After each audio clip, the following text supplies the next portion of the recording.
Do you want an amazing marriage? Are you ready to take your marriage to the next level? Then stick around for Your Marriage Matters podcast with marriage coach Lynn. Let's put some fun and sizzle into your relationship. What makes a good father? Let's talk about the importance of the father's participation in the marriage and family. What better way to do this than to invite my husband Bob back again to co-host. Hi, Bob. Hi, Lynn. Today we're going to talk about the value and importance of an involved father. The first thing I want to say is, as a married couple, you're pregnant, you give birth to a baby. You have hopes and dreams. There are roles that mother and father will provide for this child from the day he or she is born until the end of one of your lives, not just until 18 years old, not just focusing in on the toddlers. And I think it's really important that we talk about the role of the father. As you know, that the Your Marriage Matters podcast, we talk about issues relating to culture and society. So the role of the father is really important. We'll just see where this conversation takes us. As a mother, I was always so happy that the father was co-parenting with me. We were on a mission together to raise our child and then our family. And so what I really liked about Bob is the creativity and the fun that you bring to the family, and that a father is not someone who just goes off to work, comes home, makes the money, and relaxes. The creativity and fun in our family is what has had a good impression. I think our kids have formed a close connection because of the fun. Are you a fun dad? Am I a fun dad? I don't know. We'll have to ask our kids. But yeah, I think one of the points Lynn made was about the co-parenting kind of thing. I've always tried to be there for for our kids, and to be there for Lynn. So one of the things I've done, at least on my career, is made career decisions, so that I could try to always be there. And then in being there, doing these fun things. I mean, we can go into some of those fun kind of stuff I used to do, like games with the kids, when they were younger. We had this game, I'm trying to even remember how it started. We called it Jail. I think it was Christmas one time. We got them like Rob, our oldest. We got him like a sheriff's costume with the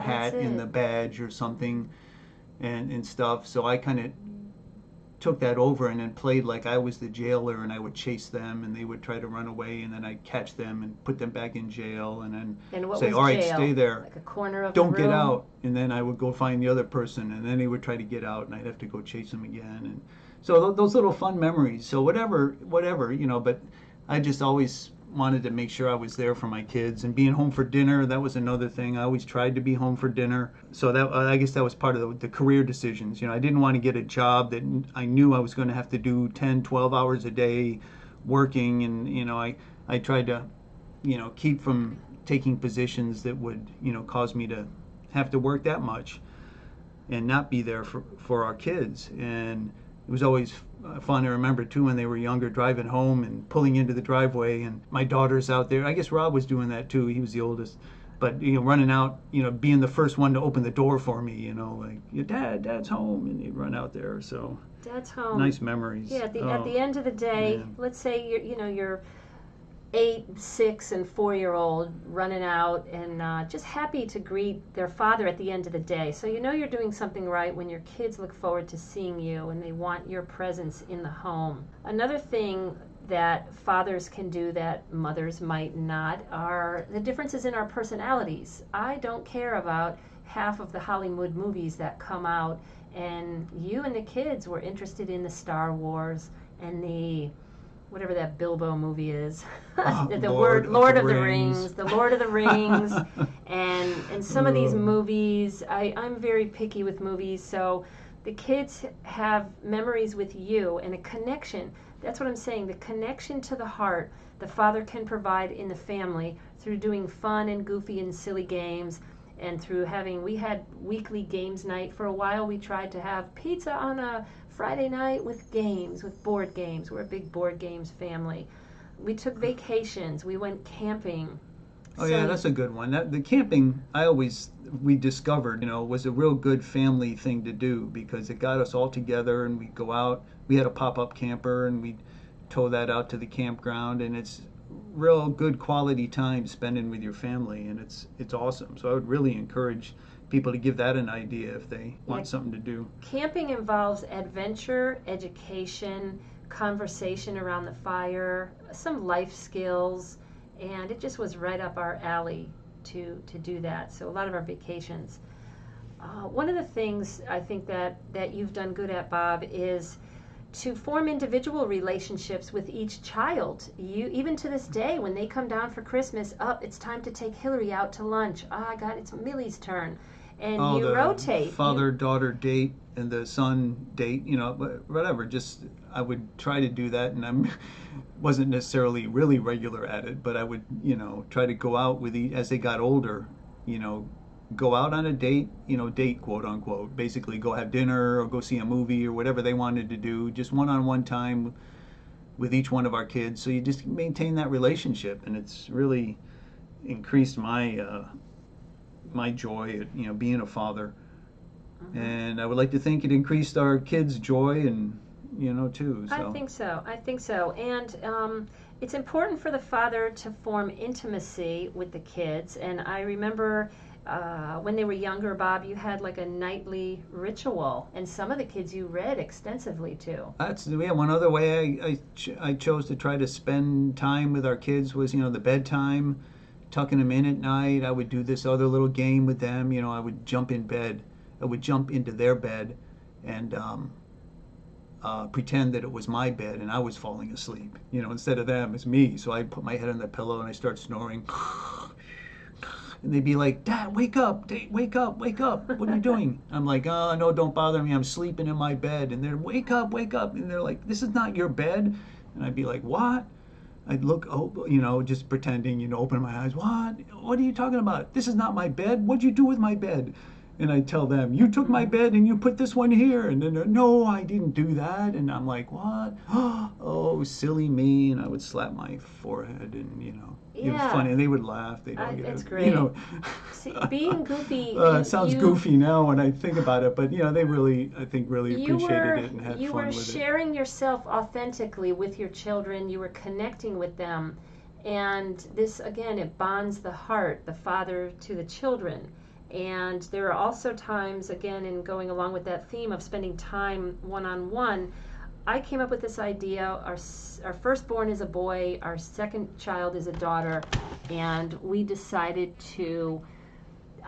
to say, hey, when kids turn 10, let me do something individual with them. So I had nice adventures, and then I know when the kids turned 18, you had adventures with some of them, some big adventures. Oh, big adventures, yeah. So Rob, my oldest, he turned 18. We went to Charlotte, North Carolina, Charlotte Motor Speedway, and took in the Coca-Cola 600.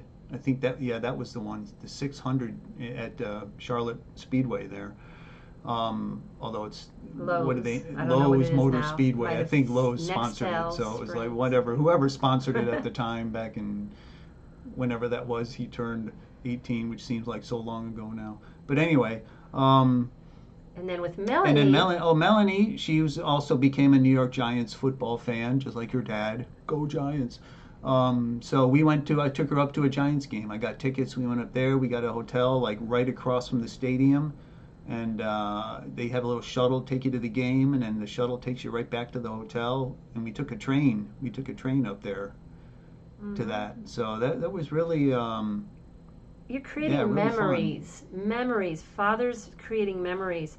So let's talk about the father's influence in validating their sons and daughters. I think, Bob, you have really shined in this capacity.